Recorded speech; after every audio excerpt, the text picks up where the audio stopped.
My biggest recommendation, don't be delusional. If you can lose 5 more pounds to get within 10 of your weight class, lose those 5.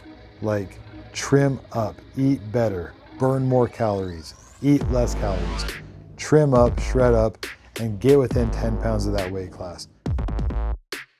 What's up? Welcome to Fight City Gym Talk. You are here with Eric Wallin. And the question today is, what weight class should you fight? This becomes a really tough question when you're, say, 15 pounds over a weight class. If you're 15 pounds over, 15 pounds is a lot of weight to cut. If you want to fight 155 but you weigh 170, well, that's tough to cut 15 pounds, especially because guys in the 55 to 170 pound weight division, it's like there's not a lot of fat on your body. And so what do? So let me just kind of lay some rules down, what I do and what I recommend my fighters to do. And then maybe this will help you figure out what weight class you want to fight. So I don't like to cut more than 10 pounds of water before my fight. Just 10 pounds. That's all I want to cut is 10 pounds. So that makes it easy, right?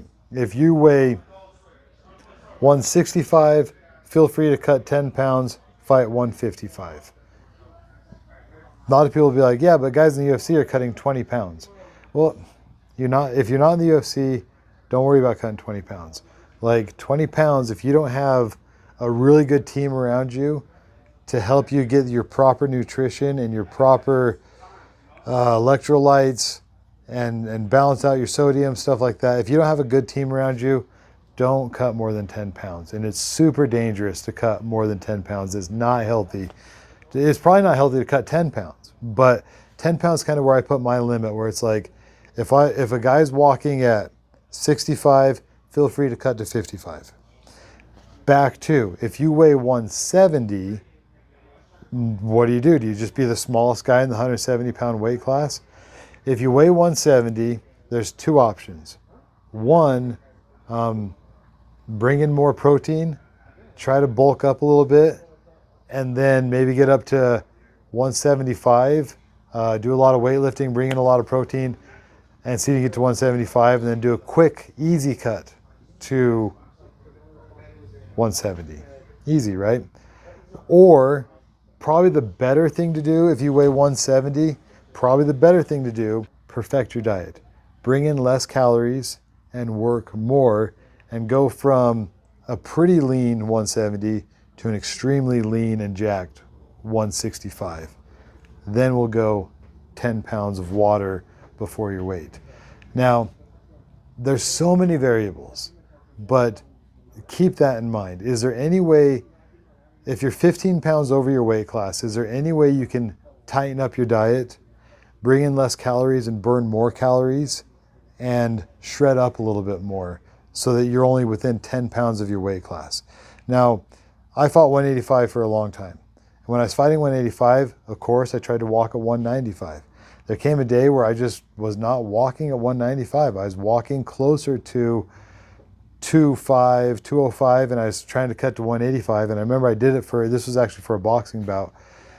I cut 20 pounds for that particular fight, and I felt like death.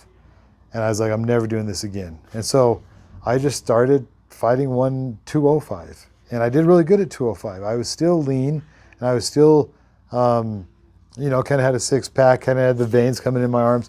I still looked good at 205 pounds. But I was better at 185, so why didn't I go back to 185? It was discipline. If I could have been more disciplined, and if I could have kept my calories on check, if I could have worked harder, it would have been easy for me to stay at 185. But I was getting older, and I was getting lazier. I was getting more comfortable with my lifestyle, and 85 got away from me. So if I were to competitively compete, I'd probably need to get back down to 185 to be a top level competitor. But right now I currently walk around at about 210.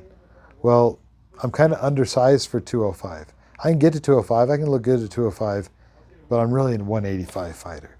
So I don't know if that makes sense to you guys, and if you can put yourself in my shoes and kind of be like, yeah, I mean, could I tighten my diet up? Could I bring in less calories, burn more calories, eat healthier, get the sugar out of your diet, get all the preservatives out of your diet, and just bring in clean food and rock solid workouts, burning calories all the time, and just watch yourself lean out and get to where you need to be. Now, let's say you have a perfect diet and a perfect workout. If you have a perfect diet and a perfect workout, what weight class is just 10 pounds below you?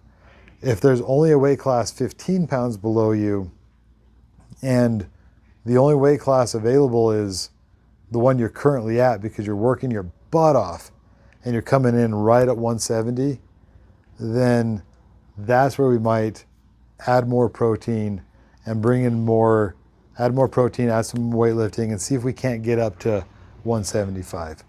Now, once you're in the UFC, then you're not watching this video anymore, right? If you're in the UFC, you have your team of nutritionists that are going to help you navigate what we're talking about.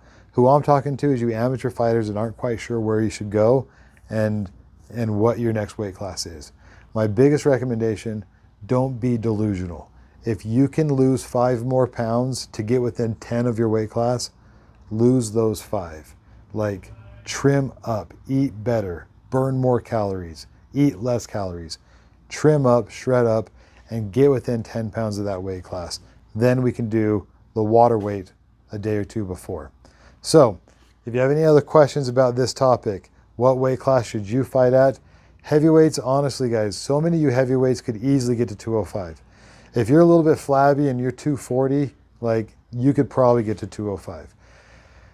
If you're very well built and you're 250, you're probably a heavyweight. And like, there's so many things, there's so many ins and outs of this that we can talk about, but at the end of the day, like, for most people, you could tighten up your diet, you could work a little bit harder, and you could get down to that weight, get down within 10 pounds of that weight class. So, once again, any other questions, comments, concerns, tell me why I'm right, tell me why I'm wrong. Don't forget, guys, like and subscribe.